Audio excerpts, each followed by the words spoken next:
Imagine waking up to sirens blaring across every city, knowing that nuclear missiles are already in the air.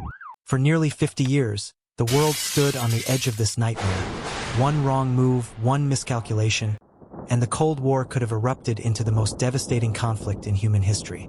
Today, we're exploring the terrifying alternate reality of what would have happened if the Cold War turned hot. Between 1947 and 1991, two superpowers, the United States and the Soviet Union, engaged in a tense standoff that held the entire world hostage. They never directly fought each other, but they came dangerously close more times than most people realize.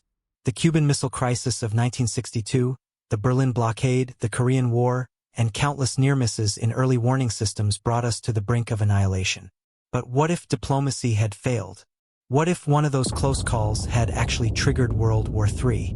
Let's dive into this chilling scenario and understand just how close we came to losing everything. In our alternate timeline, let's say the trigger happens in 1983, one of the most dangerous years of the Cold War. NATO conducts a military exercise called Able Archer 83, and the Soviets, paranoid and on edge, mistake it for a real first strike attack. Within minutes, Soviet leadership authorizes a retaliatory nuclear launch. The United States detects incoming missiles and responds in kind. In less than an hour, thousands of nuclear warheads are flying across the Atlantic and Pacific Oceans, targeting major cities, military installations, and strategic locations. New York, Washington, D.C., Moscow, Leningrad, London, and Paris, all vaporized in blinding flashes of light. Each explosion creates temperatures hotter than the surface of the sun. Millions die instantly. The lucky ones, if you can call them that, never knew what hit them. But the horror doesn't end with the initial strikes. The explosions throw billions of tons of dust, ash, and debris into the atmosphere, blocking out the sun. Scientists call this phenomenon nuclear winter. Temperatures plummet globally. Crops fail worldwide. Even countries not directly involved in the conflict face mass starvation. Studies suggest that a full-scale nuclear exchange between the superpowers could reduce global temperatures by 20 to 30 degrees Fahrenheit for years. Agriculture would become nearly impossible. The survivors would face a world plunged into darkness and cold, struggling for every scrap of food. The NATO and Warsaw Pact alliances mean that this wouldn't just be a two-country war. Western Europe gets dragged in immediately. Soviet tanks roll through the Fulda Gap in Germany. Conventional warfare rages across the continent even as nuclear strikes devastate major population centers. China, depending on the year, might side with one power or remain neutral, but they wouldn't escape the fallout, both literal and figurative.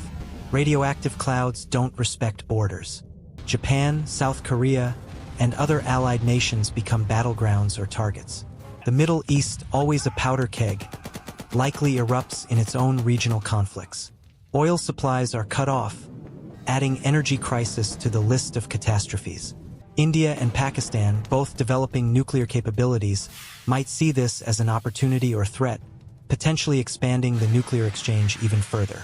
For those who survive the initial strikes and the nuclear winter, life becomes unrecognizable.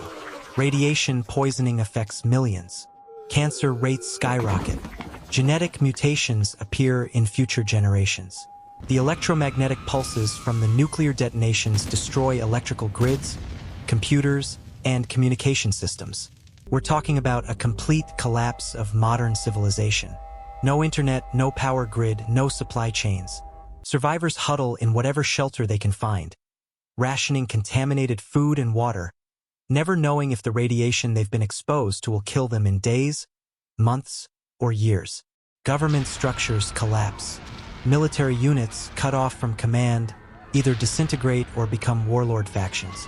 The concept of nations as we know them ceases to exist in many regions.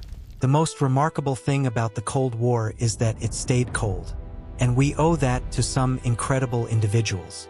Stanislav Petrov, a Soviet officer who in 1983 correctly identified a false alarm and prevented a retaliatory strike.